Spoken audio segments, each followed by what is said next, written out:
All right. So again, I'd like to confirm if you can also see clearly the uh, file on your screen. Just type in the number 8.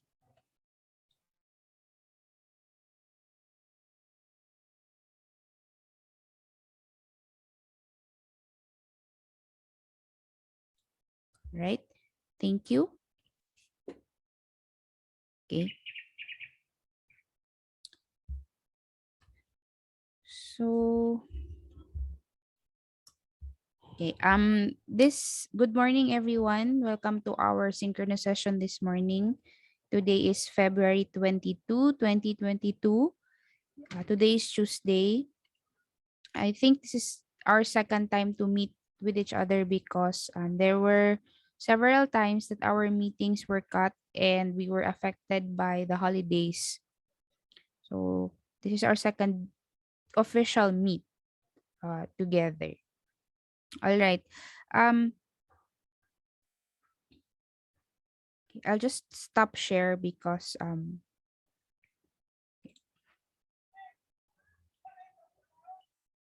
may I ask everyone to turn on their cameras first?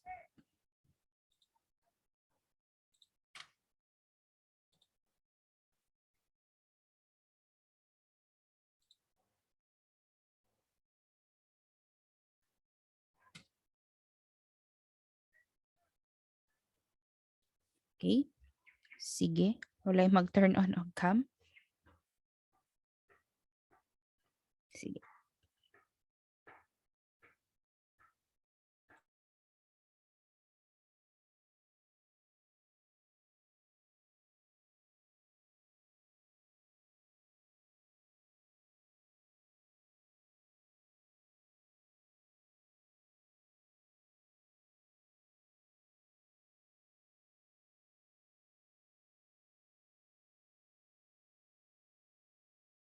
Okay, for those of you who are having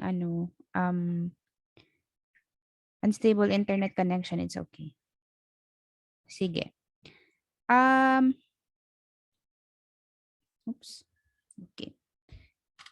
So this morning I'd like to discuss a lot of things because we weren't able to meet, so I'm sure there are a lot of questions that you would like to ask and to clarify. For the first part, I would like to clarify the midterm exam. Bago lang naman na tong midterm exams, and then I'm sure a lot of you have questions regarding uh, the the answers that you input, and then it was tagged, or na-tag siya na wrong. Okay, I must have missed some of the questions, and siguro nasayop na ko siya og entry. So I'd like to announce that I will adjust whatever it is na wrong, especially dito sa identification and short answers. I will adjust your grades, and also I will adjust the e-learn or the midterm exam section. So there's no need to worry about it. I will give points, especially if considerable ang inyuhang answer. Okay, I hope I am clear on that, because a lot of students I think there was one from your section, but there were a lot of students from other sections that I am handling. They were asking questions, ngano daw sayop ilang answer, even though sakto jud daw ilang answer. So maybe I had reasons before that, before making the exam, but then sige lang, I will consider kay basig lahi inyong understanding sa ako ang understanding. So I will adjust the scores. Okay? So there's no need to worry about it. All right? So I hope I'm clear on that. And is it possible for this class to, have just one person or one liaison that will contact me, or that I can contact as well, especially if, say, for example, I have immediate information or instructions nga dili na ta maghulat dito sa e-learn, because sometimes um busy kay ta, daghan kay tagabuhaton, dili na nato ma-check atong e-learn. So especially if you have concerns, I hope na one person lang mag-contact sa ako kay you know what? From my different classes, I'm always being bombarded with questions like every day. And okay, kanang pause lang gamay kay napod ko'y life. Bitaw okay raman class pero say kay murag ma-overwhelm ko ba. So anyway, if ano, just email me. I'll try to answer. Okay. So I think that's clear, the midterm exam. Okay, I hope you are amenable to my sa ako ang suggestion that I will just adjust. So no need to worry about your scores. Okay, the second thing is another thing that I'd like to discuss is our synchronous sessions. As you have already know, we will be using Zoom for our synchronous sessions. Okay, my internet is unstable. Okay. Am I still audible and can you still see me and hear me clearly? Please type in the chat box number 1 Yeah, if you yes, can ma'am. still. Okay. Sige. Okay, thank you. All right.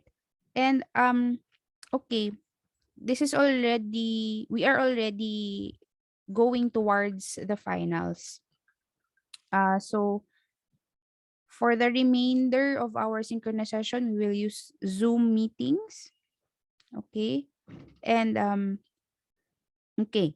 So if you have a pen and paper with you, I'd like for you to siguro isulat na ninyo daan ang atong schedules for synchronous sessions. By the way, for this section, every synchronous session, the passcode will be your section, which is Philo 25 CCD. Okay, so PH 25 CCD.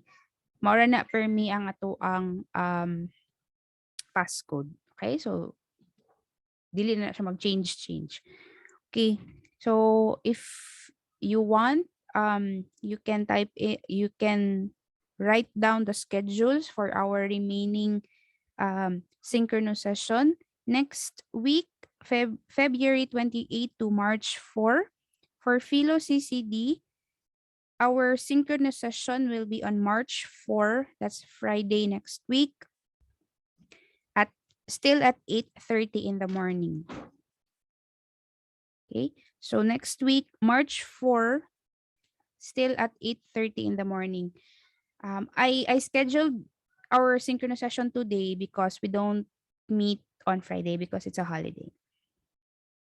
Okay, so for the week, I hope that's clear. For next week, Friday, 8:30 in the morning, March 4. The following week, March 7 to 11, again, we will meet on a Friday. That's March 11, still at 8:30 in the morning. Okay. And on our last week before the final exam, we will have it on March 18, Friday at 8:30 in the morning. Class, kani siya nga atong last session. This will be our last session pero wala na tay topic ani.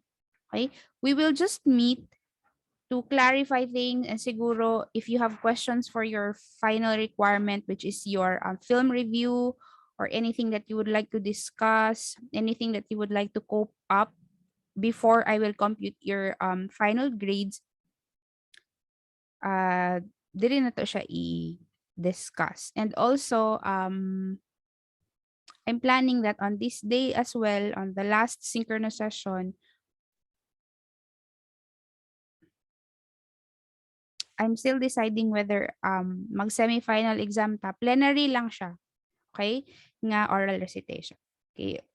I-discuss na ako na siya later. Okay, so I hope the schedules are already clear with everyone and you have already noted those down. Okay, so para dili na ta mawala. So next week until the rest of or until the remaining weeks of our class, every Friday ang ato ang session, 8:30 in the morning. Okay? As long as wala mga holiday nga makadaot sa atong schedule. Okay? All right. third thing I'd like to discuss is your final requirement. Okay, so as you have seen on your e-learn, okay, thank you, Kyle, for jotting that down. Okay. So for your finals requirement, you have seen on your e-learn a different module. I think I wrote down final requirement. So those are just the list of the movies that you can watch and make a film review. Okay. I'm still deciding on how you will do it. So I will update the instructions siguro this week or next week. Okay? So just go over it. Makita man na ninyo kung naay new activity because murag mag-tag man siguro na siya nga naay new activity, di ba? I'm not sure. So I will just update the instructions on how you'll do your film review. Okay? Because I'm sure nga gikapoy na mo magsigig sulat. So I am thinking of other alternatives to siguro show your flexibility as students. Since most of you are techie, okay? Ako dili ko techie class, so forgive me for my ano. Anyway, sige. So I hope that's clear. Um akong gisulat diri is you write it on your blog site pero I'm not sure pasig dili siya plausible or kapuyan ang gisulat. Okay. Anyway, sige. For a while I will just share my screen for a while lang.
Alright. Can everyone see the grading system on the screen? All right. Okay, sige. Thank you.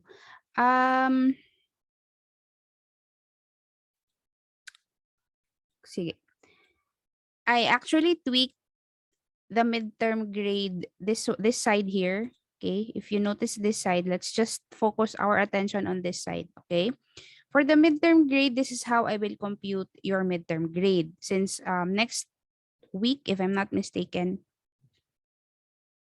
I will be submitting your midterm grades to the registrar. I actually tweaked this out a bit and I'd like to explain some things, okay, so that klaro sa inyo ha and dili mo ma-shock ngano ingon ana inyong grade. Okay? So for the 3 modules that you have already gone through, you only had assignments, quizzes,